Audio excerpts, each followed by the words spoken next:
programme de la formation, aujourd'hui, on est ensemble pour 1 heure et ça va être très dense. Donc, au sommaire, je vais vous représenter très rapidement via Trajectoire Handicap, qu'est le DUA, le dossier unique d'admission, les prérequis pour un fonctionnement optimal côté ESMS. Et ensuite, côté ESMS, on va tout voir puisque on va voir le versant receveur qui vous intéresse principalement. Il y aura une petite démonstration. On va voir également le versant accompagnant professionnel très rapidement, puisqu'il y a certains d'entre vous qui sont intéressés par ce versant, et également le versant usager pour que vous puissiez vous rendre compte de comment ça se matérialise et comment est-ce que voient en fait les usagers quand ils remplissent le DUA. Un petit résumé et des liens et des coordonnées utiles, et on finira par des questions-réponses. Pour vous représenter l'outil, de façon générale, via Trajectoire, donc c'est l'outil national d'aide à l'orientation qui a été nationalisé depuis 2022. C'est un site web sécurisé unique pour toute la France. On a des annuaires qui sont accessibles au grand public, donc sur le site des usagers. Donc, vous n'avez pas besoin d'avoir déjà créé un compte ou d'avoir une notification MDPH pour accéder aux annuaires, donc aux informations que vous avez remplies dans via Trajectoire sur votre fiche établissement. On y reviendra juste après, mais là, on parle d'informations administratives, des coordonnées, numéro de téléphone, etc. Et aussi toutes vos ressources et soins techniques. Il y a 4 modules d'orientation. Donc, le premier qui a été déployé, c'est le module sanitaire, ensuite le module grand âge, puis le module handicap, et là, on est en cours de déploiement pour le module TND. Via Trajectoire Handicap, donc c'est l'outil national de suivi des orientations en ESMS pour les personnes en situation de handicap. Il y a plusieurs objectifs pour ce module. Tout d'abord, c'est suivre la mise en œuvre des orientations dans le contexte de la réponse accompagnée pour tous. Pour vos tutelles, donc les conseils départementaux et l'ARS, c'est de mieux connaître et réguler l'offre médico-sociale. Également, ça permet de faciliter les parcours des personnes en situation de handicap, puisque ça permet au MDPH de mieux connaître l'offre disponible et de pouvoir se renseigner sur la situation actuelle d'un usager.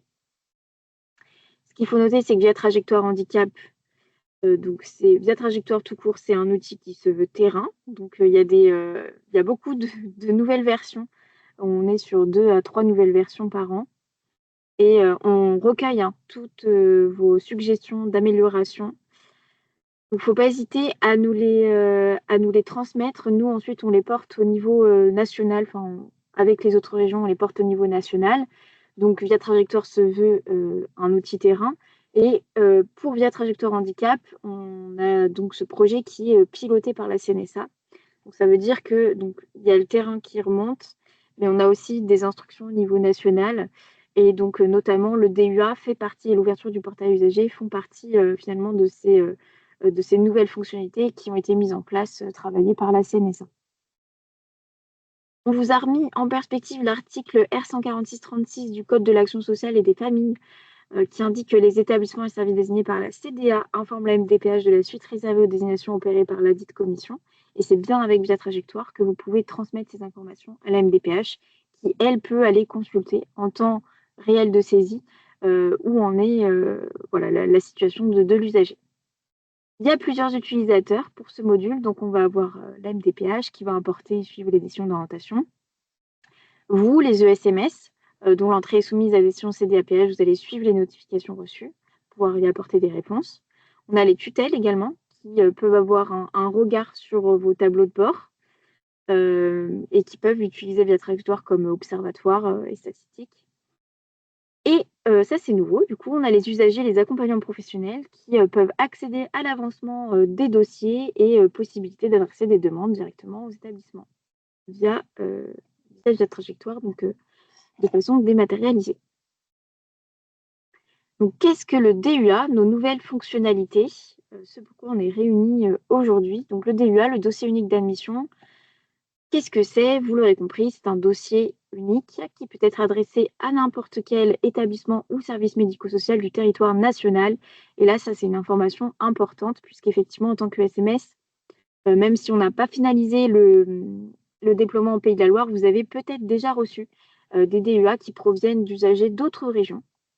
Donc ça, c'est possible. Les usagers peuvent très bien envoyer des demandes vers des établissements qui ne sont pas dans leur région, pas dans leur département, puisque les notifications ont une portée nationale.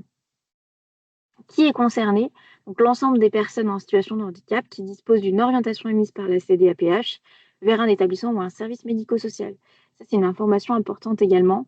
Si l'usager ne possède pas d'orientation, de décision d'orientation, et en plus, si la décision d'orientation n'a pas été importée dans la trajectoire, il n'y aura pas la possibilité d'accéder à l'espace usager, puisque pour accéder à l'espace usager, il faut son numéro individuel.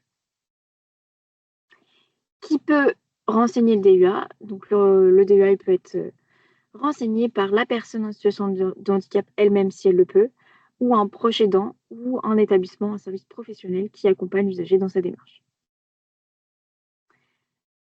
Alors attention, le dossier unique d'admission en ESMS, ça ne vaut pas admission directement, direct en ESMS, hein, qu'on soit bien d'accord là-dessus. Il s'agit vraiment d'un dossier de demande de prise en charge qui reste à étudier de votre côté.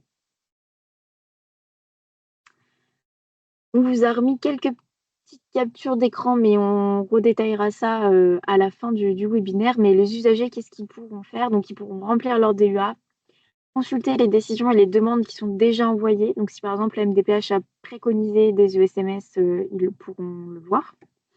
Rechercher des établissements. Une fois que le DUA est complété, l'adresser aux établissements concernés et ensuite suivre et gérer les demandes. On y reviendra après. Un petit focus sur le déploiement en Pays de la Loire. Donc, on a commencé déjà à réfléchir au déploiement de ces nouvelles fonctionnalités fin 2024, courant 2024, surtout fin 2024. Et donc là, depuis 2025, vous, ce que vous avez pu voir de ce déploiement, donc c'était les réunions de lancement. Vous avez été invités, on a fait une réunion de lancement par département. Et puis là, on est en plein dans les formations. Des formations qui ont débuté mi-juin et qui se finiront fin septembre. Effectivement, on se laisse le temps de la formation pour pouvoir former les professionnels courant de l'été et puis sur septembre.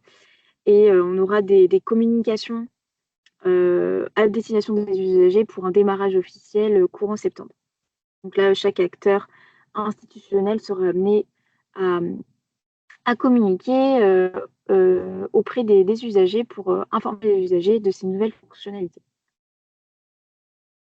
Donc, d'autres régions ont déjà déployé le DUA, comme je vous l'indiquais.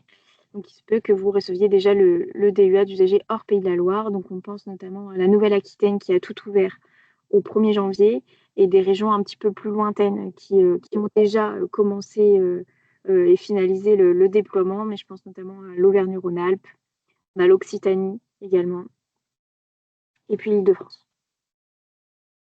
Les autres régions qui nous touchent sont en cours, hein, puisque la CNSA souhaite une généralisation de ces nouvelles fonctionnalités pour 2025. Donc fin 2025, tout le monde devrait être parti sur ces nouvelles fonctionnalités. Alors côté ESMS, il y a des prérequis pour un fonctionnement optimal. On vous en parle depuis un petit peu longtemps maintenant, mais voilà, on parle de la fiabilisation des données côté ESMS. Et ce, depuis novembre 2021. Hein. La fiabilisation, ça permet d'améliorer le processus des décisions d'orientation. Il y a deux types de fiabilisation. Donc, d'un côté, on va avoir la fiabilisation de l'offre. Donc là, c'est toute cette mise à jour des informations administratives qui sont visibles dans l'annuaire. Et on vous demande également de bien vérifier vos données capacitaires qui soient en conformité avec vos arrêtés d'autorisation. Ça, c'est important puisqu'effectivement, les usagers, ils peuvent, même sans s'être connectés sur la trajectoire, accéder à vos informations, donc il ne faudrait pas qu'elles soient erronées. Et deuxième type de fiabilisation, on parle plutôt de saisie des données, puisque effectivement, on vous rappelle que voilà, il faudrait actualiser vos listes d'usagers entrés, donc bien faire les renouvellements, les sorties, et puis surtout actualiser vos listes d'attente. Ça, c'est d'autant plus important que maintenant, les usagers vont pouvoir se connecter sur leur espace et puis suivre leurs décisions d'orientation. Donc, voir si vous les avez bien mis en liste d'attente parce que vous leur avez dit par téléphone que vous les avez mis en liste d'attente. Ils risquent de ne pas comprendre si sur la trajectoire, ils ne le sont pas également. Et comme je vous l'indiquais au début, Ça permet vraiment à la MDPH aussi de pouvoir suivre en instant réel de saisie où en est l'usager, s'il y a eu des actions de la part des ESMS.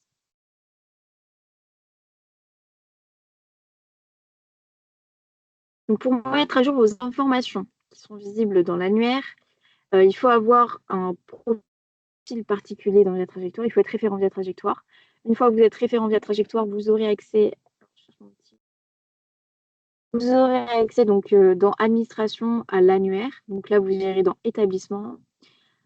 Quand vous êtes dans établissement, si vous êtes référent sur plusieurs établissements, vous aurez la liste. Si vous êtes sur un seul établissement, vous verrez votre unique établissement.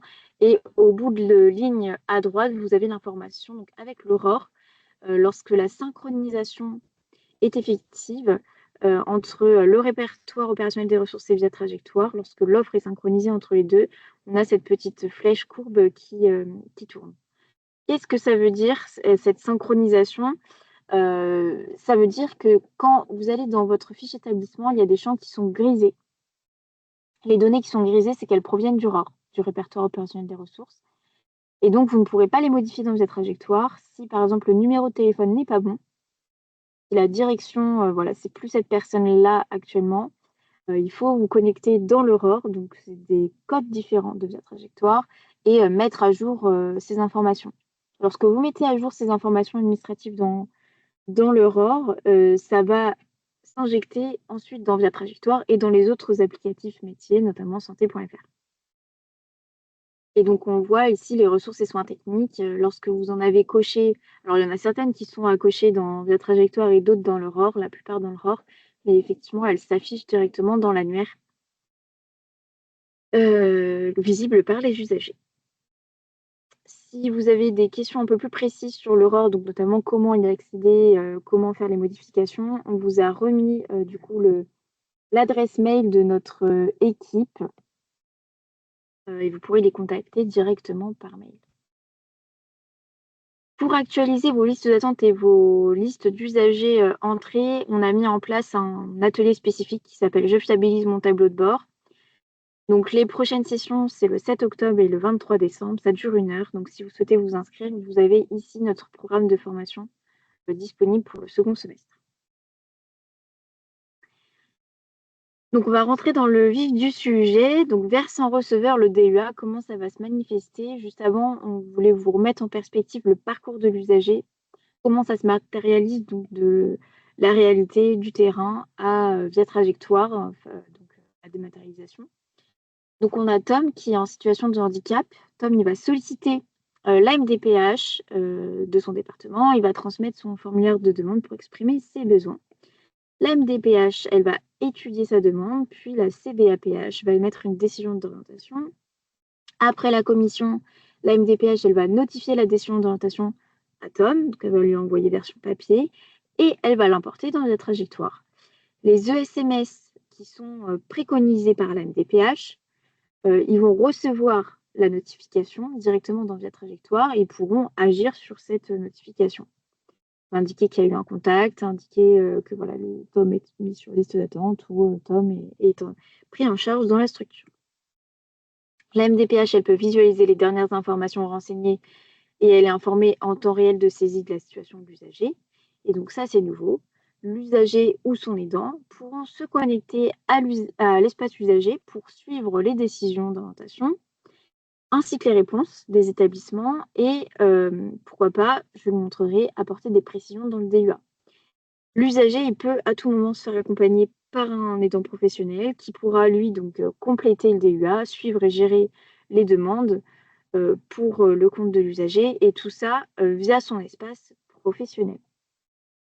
En tant que SMS, vous allez réceptionner les DUA sur votre tableau de bord et vous allez pouvoir apporter des réponses aux demandes reçues. On a une nouvelle version, donc 14.0, depuis le 1er juillet 2025. Donc, toutes les nouvelles fonctionnalités, on les a identifiées avec l'icône New, juste ici. Mais vous avez certainement dû voir des petites modifications dans votre tableau de bord notamment. Donc, quand je suis un ESMS, je vais consulter les décisions d'orientation qui sont adressées à mon ESMS. Donc là, je vais aller dans handicap. Donc là, ce qui est nouveau, c'est le je suis receveur en ESMS. Ça, il n'y avait pas avant. Et là, je vais pouvoir aller donc dans gérer les notifications et DUA reçus. Avant, c'était uniquement gérer les notifications reçues. Donc là, vous avez votre tableau de bord. Ici, je suis dans l'onglet notifications. Pardon. Et donc, première rubrique qui est assez importante dans votre tableau de bord, maintenant en tout cas, c'est l'initiateur. Avant le DUA et puis l'ouverture du portail aux usagers, l'initiateur, ça pouvait être donc soit ESMS, donc ça c'était quand vous aviez récupéré la notification, que vous l'avez intégrée dans votre tableau de bord, soit MDPH, donc lorsque la MDPH vous avez préconisé. Et donc, vous avez tagué comme établissement préconisé, vous avez envoyé directement la notification dans votre tableau de bord. Maintenant, il faut faire attention puisque en initiative, vous aurez également usager. Donc, lorsque l'usager ou son aidant familial vous aura envoyé une demande. Et vous aurez également accompagnant. Donc là, c'est lorsque l'accompagnant professionnel, pour le compte de l'usager, a envoyé une demande. Il faut bien faire attention à l'initiateur. Donc la colonne se trouve juste ici et on le retrouve également lorsqu'on clique sur la notification qui est l'initiateur. Autre colonne qui existait déjà mais qui va se compléter de plus en plus, c'est la rubrique DUA. Donc il y a plusieurs statuts du DUA. Vous pourrez consulter le DUA uniquement lorsqu'il sera complet. Cependant, vous pouvez toujours avoir l'information si le DUA est incomplet. S'il n'y a rien, ça veut dire qu'il n'y a pas de DUA. Et si vous avez, en tant que SMS, demandé une actualisation du DUA, vous verrez cette icône. Donc c'est le petit fichier avec une flèche, deux flèches qui tournent et qui sont rouges.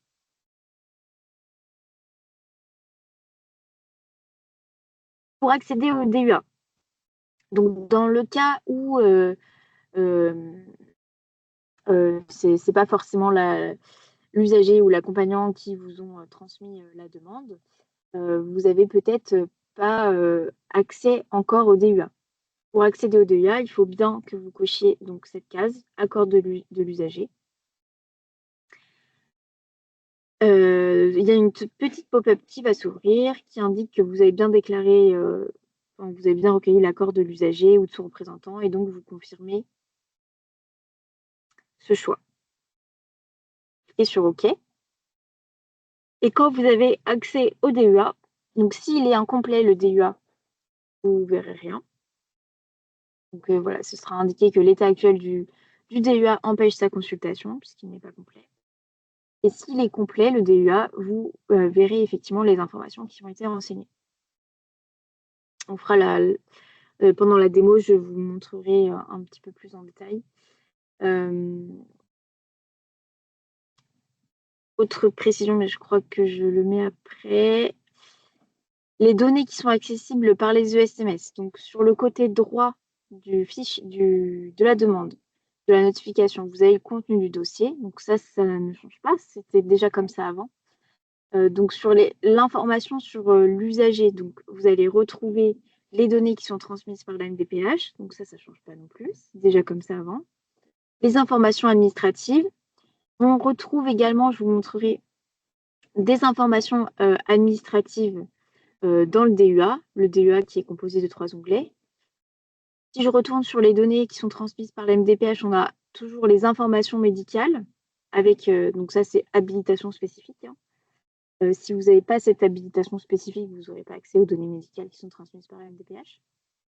Et ensuite, quand vous allez dans décision d'orientation, vous avez accès aux informations qui sont relatives à la décision d'orientation transmise par la MDPH.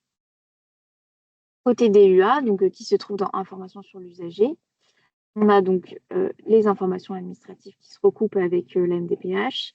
Et en plus, on a l'onglet parcours personnel et autonomie et vie quotidienne. Le DUA est complet, côté usager et côté accompagnant professionnel, lorsque ces 3 onglets sont remplis. Côté accompagnant professionnel et côté usager, on a des petites piles de couleurs. Elles sont vides rouges et vides quand les onglets ne sont pas remplis, et elles sont vertes lorsque les onglets sont remplis. Lorsque les 3 piles des 3 onglets sont au vert, le DUA est complet et peut être donc envoyé et consulté par les ESMS. Vous avez de votre côté, donc côté ESMS, plusieurs actions qui sont possibles. Donc afficher toutes les notifications, bon, ça vous affiche le parcours de l'usager, vous connaissez a priori. Ce qui est nouveau, c'est que vous avez cette petite encadrée donner accès à l'usager. On y reviendra, mais effectivement, on compte beaucoup sur les ESMS pour donner accès aux usagers, notamment lorsque l'usager n'est pas dans une première notification, si vous voulez. Les MDPH vont bientôt rajouter un texte. Alors, ça dépend encore des MDPH, mais elles sont pratiquement toutes d'accord pour le faire. Mais nos MDPH en Pays de la Loire sont presque toutes d'accord pour rajouter un encadré dans les notifications qu'elles envoient version papier aux usagers pour leur indiquer comment se connecter à Via Trajectoire, qu'est-ce que le DUA, qu'est-ce que Via Trajectoire et comment s'y connecter. Donc, a priori, pour toutes les nouvelles décisions d'orientation, les usagers devraient être au courant via les MDPH, mais on compte beaucoup sur les ESMS pour donner accès au DUA des usagers qui ont déjà fait leur demande il y a quelques mois, voire quelques années. Donc, effectivement, quand vous cliquez sur donner accès à l'usager, vous avez cette pop-up qui s'ouvre. Soit il y a une adresse mail qui est déjà pré-remplie en fonction de ce que la MDPH a importé ou non, mais cette adresse mail, elle peut être erronée, ou alors il n'y en a pas. Donc, on va voir par la suite comment on peut faire s'il n'y a pas d'adresse mail ou qu'elle est erronée. Ça se manifeste à quel moment? Alors, les actions possibles également, donc c'est de demander l'actualisation du DUA. Dernier onglet, je vous remercie de bien couper vos micros, s'il vous plaît. En tant que SMS, vous allez pouvoir demander une actualisation ou demander des précisions à l'usager ou à l'accompagnant professionnel via ce petit bouton. Il y a une pop-up qui va s'ouvrir qui s'appelle « Demander l'actualisation du DUA ». Il faut que vous renseigniez les précisions que vous souhaitez avoir, donc les informations manquantes, les détails à apporter, etc. Vous cliquez sur « Valider ». Là, le statut du DUA va évoluer, que ce soit dans le tableau de bord ou sur la partie droite du dossier. On aura donc ce petit fichier avec la flèche rouge qui tourne. Et donc, petite précision, c'est que la demande d'actualisation, elle est valable pour l'ensemble des ESMS qui ont reçu le DUA. Donc, ça veut dire que l'ensemble des ESMS verront le DUA actualisé ou en demande d'actualisation. Par contre, il n'y a que le SMS qui est à l'initiative de la demande d'actualisation qui peut annuler sa demande.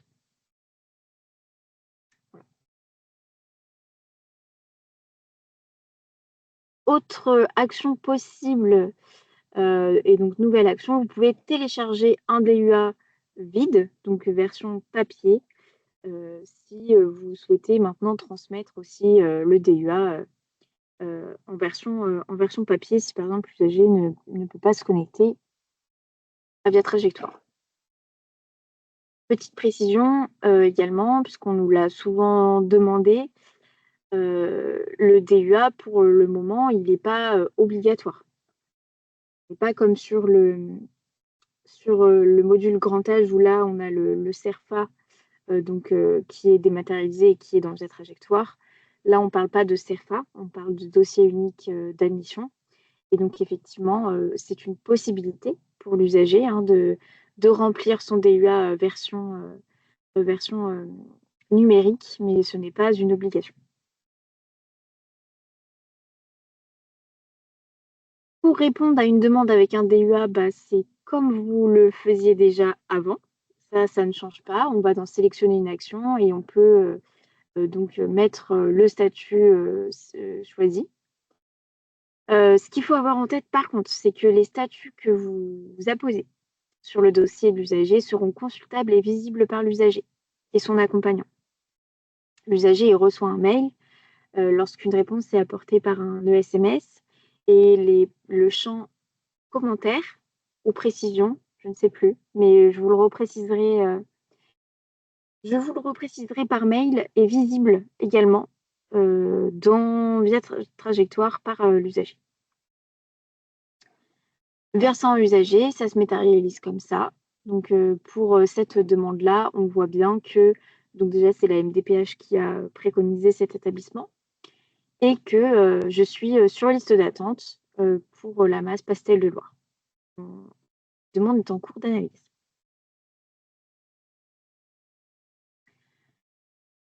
Depuis également le 1er juillet, l'usager ou son aidant familial ou l'accompagnant professionnel peuvent déposer des pièces jointes.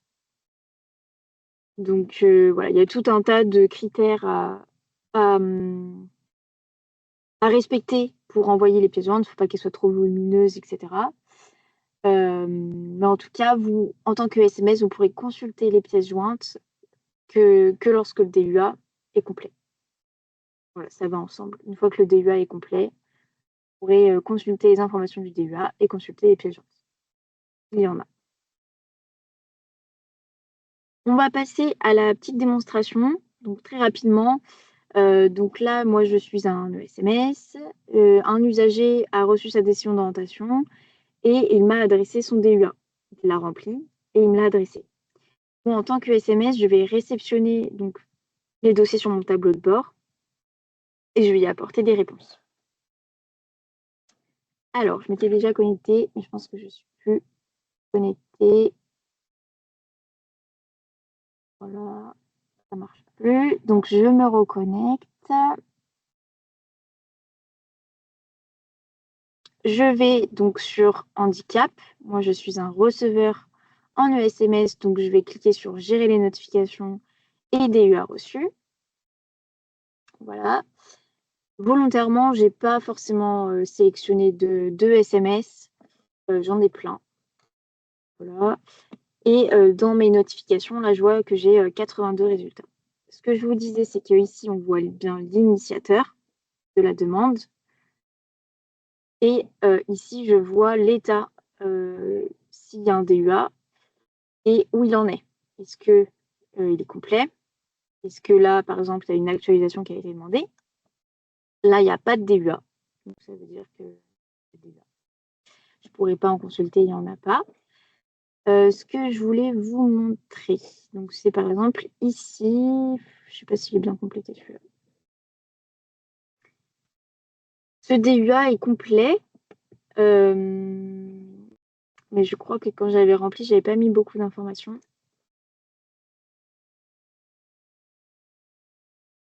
Pas...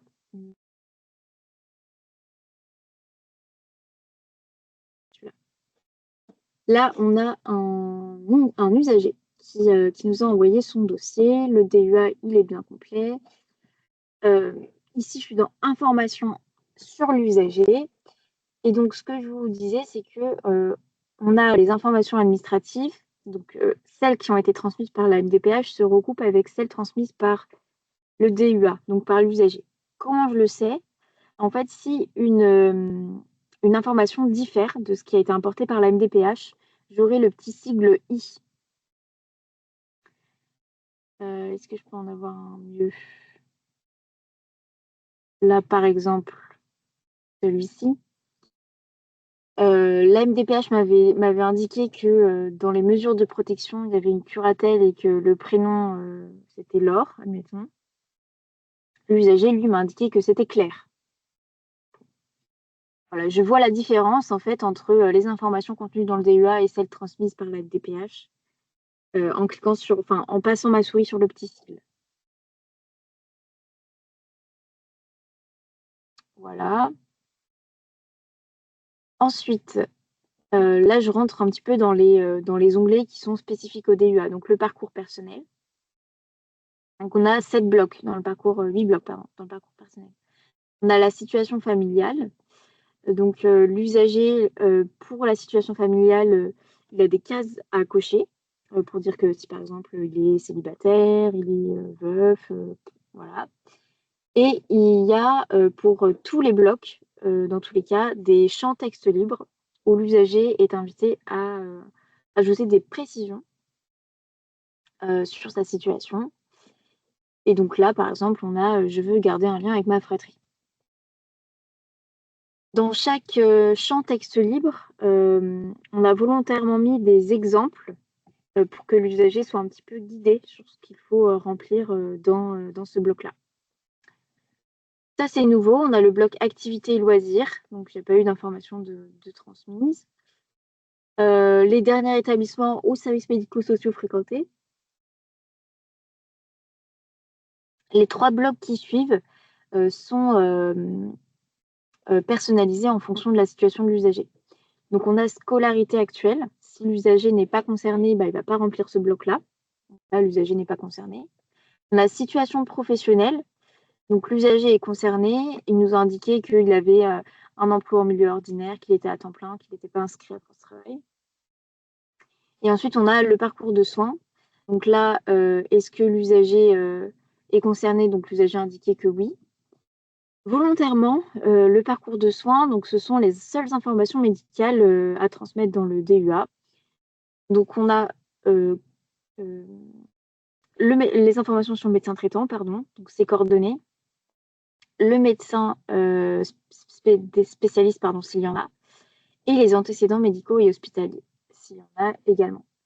Donc là, il n'y a pas de médecin spécialiste, il y a un médecin traitant, on sait qui c'est, et il y a eu une hospitalisation en 2023. Et c'est ce qui est rempli par l'usager. Ensuite, on a ses attentes. Donc là, typiquement, il souhaite retourner chez sa famille pendant les vacances. Et on a autre information utile. L'usager, donc il a indiqué être concerné et il précise qu'il n'est pas véhiculé. Globalement, quand vous allez demander des précisions à l'usager, demander l'actualisation du DUA, soit vous avez donc une rubrique précise en tête à modifier, donc par exemple, merci de préciser pour votre situation professionnelle, mais globalement, les usagers mettront plutôt les informations dans autres informations utiles. Ensuite, on a l'onglet autonomie et vie quotidienne. Et donc là, on est plutôt sur des cases à cocher pour les blocs avec des précisions possibles. Donc on a donc les soins personnels, vie courante domestique, mobilité, besoins pour la vie sociale, matériel ou équipement et s'il y a des attentes de la part des proches aidants. Mon DUA ici n'avait pas de pièces jointes, donc je ne peux pas en consulter. Mais s'il y en avait, j'aurais pu les consulter directement. Donc là, j'ai consulté le DUA et j'ai pas eu à indiquer que j'avais pas l'accord, que j'avais l'accord de l'usager, puisque c'est l'usager qui me l'a transmis directement. Et en fait, quand un usager transmet son DUA, il est obligé de cocher une petite case qui lui dit, en cochant cette case, qu'il n'a pas le choix de cocher pour envoyer sa demande, vous autorisez le SMS à consulter vos informations complétées dans le DUA. Donc voilà pourquoi j'ai pas eu de case à cocher, mais je vais vous montrer après un autre dossier où il faut cocher une case. Là, typiquement, j'ai pas besoin de donner accès à l'usager puisque l'usager a déjà validé l'accès à son dossier. Donc, je peux demander l'actualisation du DUA. Et donc, si je demande une précision et que je clique sur valider, ça changera le statut. Pour faire le parallèle peut-être avec celui-ci, voilà. Là, le DUA, on m'a dit qu'il est complet. Mais par contre, je n'y ai pas accès, puisque l'initiateur de la demande, c'est la MDPH. En fait, ce qui a dû se passer, si je retourne dans l'historique, peut-être que je le verrai bien, mais en fait, ce qui s'est passé, c'est que la MDPH, elle m'a préconisé. L'usager, il s'est connecté par la suite à son DUA, il a rempli son DUA. Et vu que c'était pas lui l'initiateur de la demande, c'est pas lui qui me l'a transmis en premier, moi, il faut absolument que je coche l'accord de l'usager. Je vais cliquer sur OK. Et là, j'aurai accès à l'information, aux informations de ce DUA.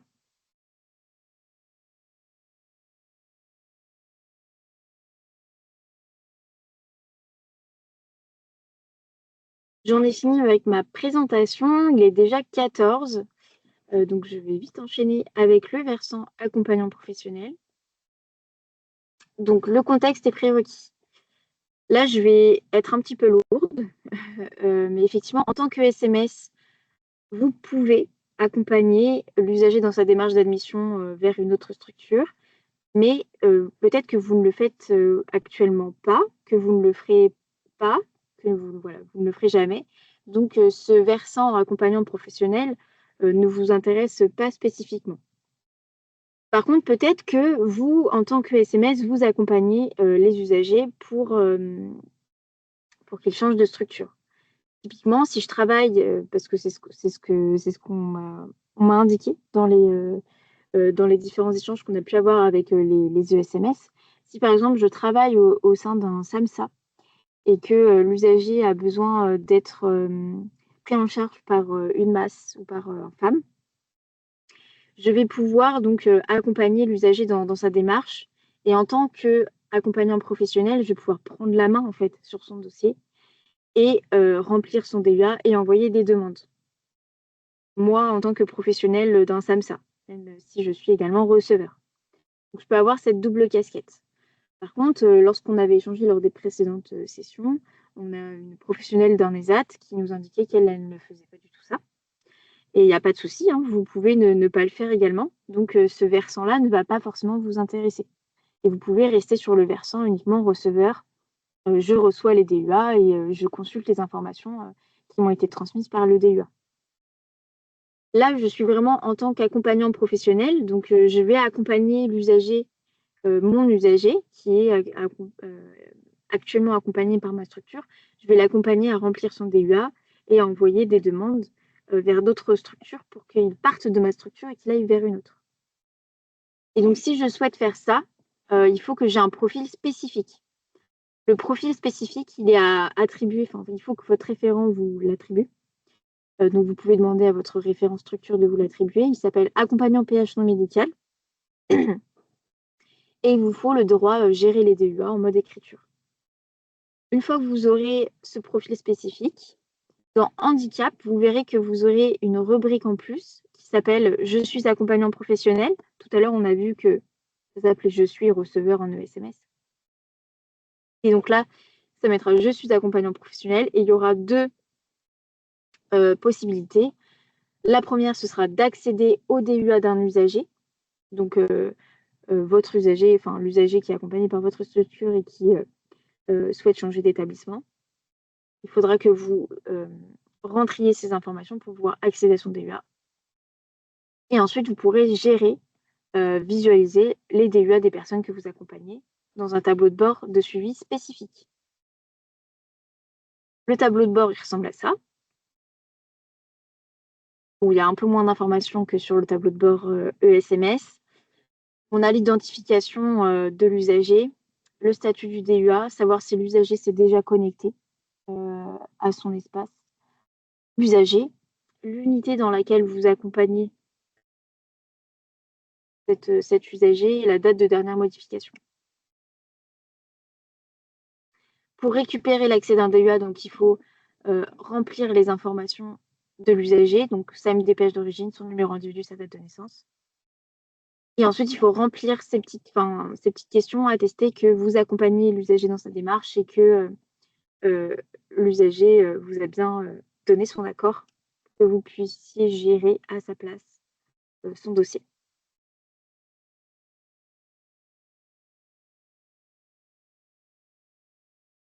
Voilà. Si l'usager est déjà accompagné par une autre unité, bah, ça vous mettra l'unité correspondante. Il ne peut y avoir qu'une seule unité professionnelle qui accompagne l'usager à la fois. Et les actions en tant qu'accompagnant professionnel. Donc là, c'est les petites piles dont je vous parlais tout à l'heure qui constituent le dossier. Donc, 3 onglets à remplir. Information administrative, parcours personnel, autonomie, vie quotidienne, et on a les pièces jointes qu'on peut rajouter.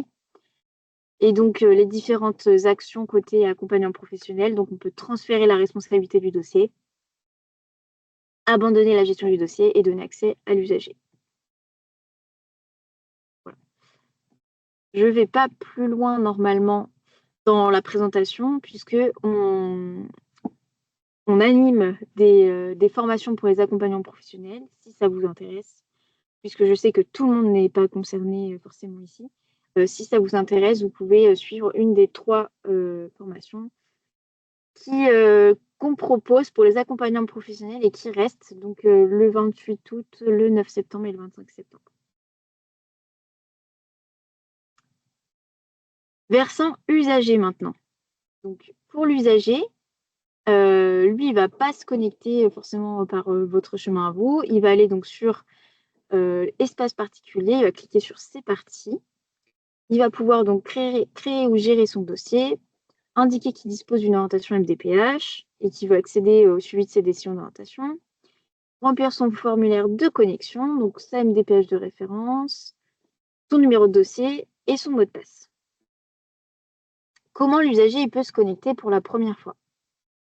Alors, ce que je vous indiquais, c'est que normalement, presque toutes nos MDPH de Pays de la Loire ont accepté de transmettre en fait à chaque nouvelle décision d'orientation dans la décision papier un petit laïus sur Via Trajectoire pour indiquer à l'usager qu'est-ce que Via Trajectoire, qu'est-ce que le DEA et comment faire pour s'y connecter. Ça, ce sera valable que pour les nouvelles décisions d'orientation. Ensuite, la MDPH, elle peut importer dans Via Trajectoire l'adresse mail de l'usager. Ça va permettre de faciliter, on va dire, l'accès à l'usager. Toutes les MDPH ne le font pas forcément et il faut avoir en tête que si la MDPH a importé la décision il y a 3 ans, peut-être que effectivement l'adresse mail est erronée depuis, mais donc lors de l'import de la décision d'orientation, la MDPH elle peut renseigner cette adresse mail et c'est cette adresse mail qui pourra être utilisée pour donner accès à l'usager. Elle se trouve ici dans les coordonnées de l'usager. Attention, c'est pas parce qu'il y a une adresse mail que ça génère un mail automatique à l'usager pour qu'il se connecte à son DEA. Il y a vraiment une action manuelle qui est nécessaire de la part d'un professionnel. Et donc, il y a plusieurs professionnels qui peuvent donner accès. Premièrement, il y a vous, les ESMS, donc via, de toute façon, c'est le même bouton à chaque fois. Donc, via le bouton Donner accès à l'usager, vous pouvez donner la possibilité à l'usager qu'il se connecte à son espace personnel et qu'il puisse renseigner son DEA. Il y a les accompagnants professionnels qui peuvent le faire également, donc les assistantes sociales dans les centres hospitaliers ou autres, les mandataires judiciaires, etc. Et on a également les agents MDPH qui ont cette possibilité de donner accès à l'usager. Lorsque l'usager va se connecter, il est lui aussi soumis au code OTP que vous avez tous désormais. Donc effectivement, il recevra sur son adresse mail un code à usage unique à remplir. Et donc ça, c'est depuis le 1er juillet. Une fois qu'il s'est connecté, l'usager va pouvoir donc consulter et remplir son DEA. Là, c'est pour remplir son DEA. Donc, il a les 3 petits onglets avec les piles dont je vous parlais. Il peut consulter ses décisions et ses demandes. Donc là, typiquement, toutes les décisions pour lesquelles la MDPH a préconisé des établissements, donc il peut les consulter. Une fois que le DEA est complet, il peut contacter d'autres structures. Il a accès également donc, à l'annuaire des ESMS, donc avec une recherche par critère, donc type d'établissement ou de service, qui généralement est déjà préfiltré en fonction de la décision d'orientation. Et donc ça, c'est côté quand, en tant que SMS, vous avez demandé une demande de mise à jour. L'usager, quand il se connecte, il voit cette pop-up et il est invité donc à remplir, à actualiser son dossier. Donc, en résumé, qu'est-ce que permet le DEA et l'ouverture de portail usager? Donc, avoir plus d'informations sur l'usager pour instruire sa demande pour vous, éviter le circuit papier qui est non sécurisé et permettre à l'usager d'être acteur de son parcours. Ça, c'est... Il y avait voilà, un argument, c'est vraiment celui-ci qu'on met en avant. L'usager, là, il peut savoir où en est ses demandes et c'est pour lui c'est vraiment un gain de temps plutôt que d'appeler chaque SMS ou s'en rendre, etc., etc. Et les attendus concernant les ESMS, donc, comme je vous l'indiquais, c'est d'informer les usagers de l'existence du DUA et de transmettre les codes aux usagers. Après qu'on soit d'accord, les usagers que vous accompagnez actuellement. Par exemple, moi, je travaille au sein d'une masse. Les usagers, pour la plupart, j'en ai qui sont là depuis quelques années et ils ne souhaitent pas partir ou quitter cet établissement. Ça ne sert à rien de faire un DUA ou de leur donner accès à ces usagers-là, hein. Le DUA, c'est vraiment lorsque l'usager souhaite changer d'établissement. C'est vraiment un coup de pouce pour lui pour changer de structure et pour transmettre toutes les informations à son futur ou ses futurs établissements. Donc, il est clair que si l'usager, ça fait quelques années qu'il est dans la structure et qu'il ne souhaite pas changer de structure, ça ne sert à rien de lui donner accès. On verra ça dans un second temps lorsqu'il souhaitera peut-être changer de structure.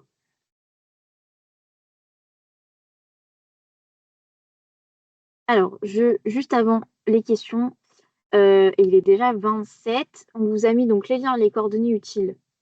Donc, nos ressources, guide d'utilisateur, guide de formation, tutoriel vidéo, replay, etc. Nos formations, nos prochaines formations, et puis là, les contacts. Donc, si vous avez des soucis d'utilisation, vous pouvez nous contacter via le formulaire de contact qu'on vous a mis juste ici, ou alors quand vous êtes dans Via Trajectoire, tout en bas, dans les mentions légales, vous avez nous contacter. Quand vous cliquez dessus et que vous êtes déjà connecté, du coup, ça nous envoie un mail et on a déjà toutes vos informations de compte, etc., de structure. Donc ça, c'est un plus pour nous et vous pouvez nous donner vous nous indiquer votre problématique. Si vous avez des modifications à faire sur votre fichier établissement, mais que les informations sont grisées, je vous invite à contacter l'équipe du ROR par mail juste ici.